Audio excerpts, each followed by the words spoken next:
Once we have all of our extract, what we can do is take a Pasteur pipette and just via capillary action get a little bit of our liquid in here. And then once we have our liquid in, we could transfer it over to the NMR tube. And then we want to get a fresh, new Pasteur pipette and take our deuterated solvent. For this example, we are going to be using deuterated chloroform. And then all we need to do is get about a little less than a ml of solvent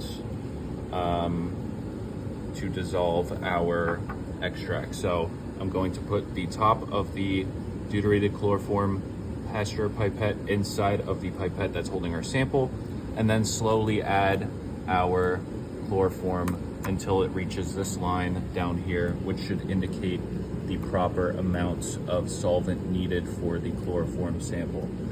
If we do not have a line on our test tube rack, what we can do once we get to the instrument is use the depth finder to check if we need to add more deuterated solvent to that.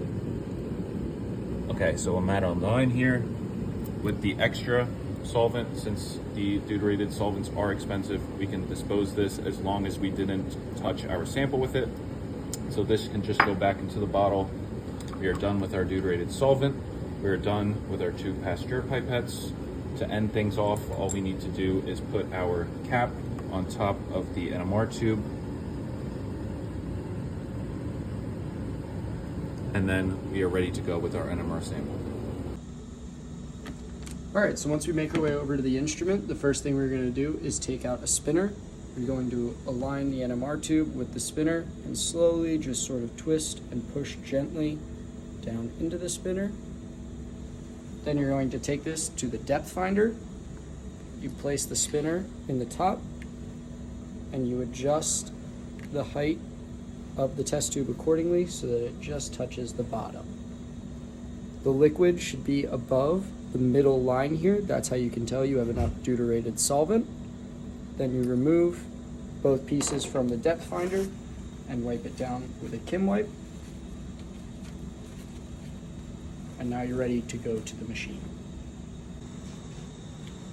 You'll take your spinner and drop it into any one of the holders that is to the left of this red lever. You don't want to touch this red lever, and then just take note of the number that you place it in. This will be important when we go to the computer.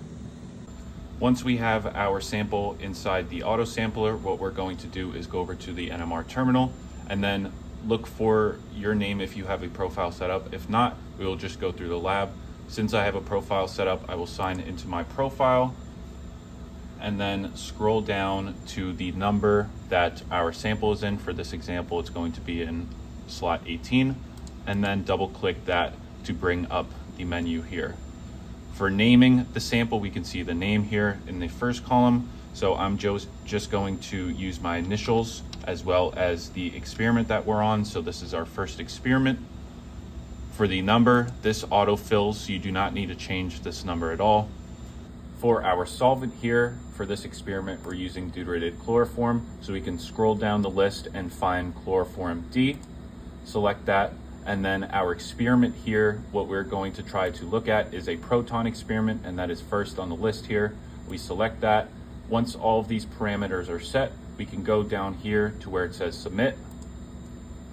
And then the NMR machine should receive our inputs and start our sample.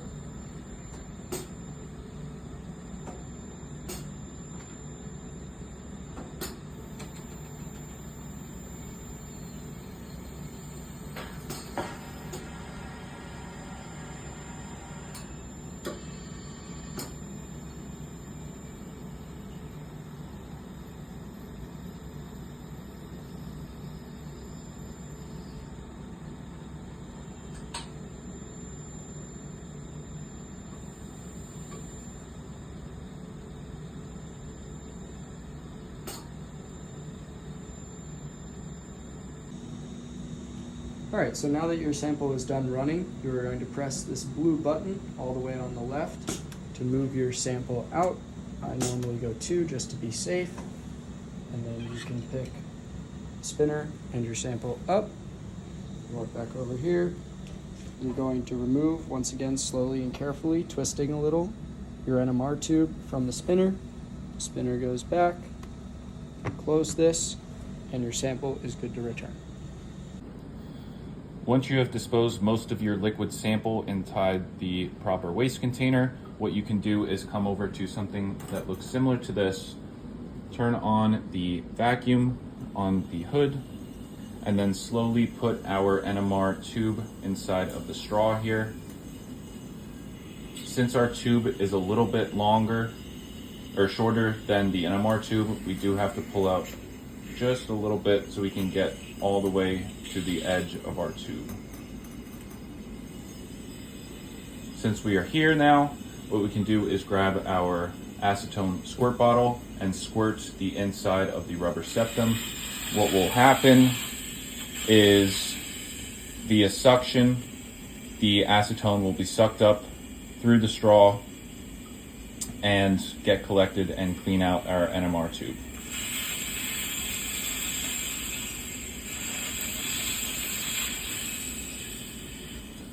Once we're done here, we can put this on the drying rack upside down carefully to make sure it dries properly.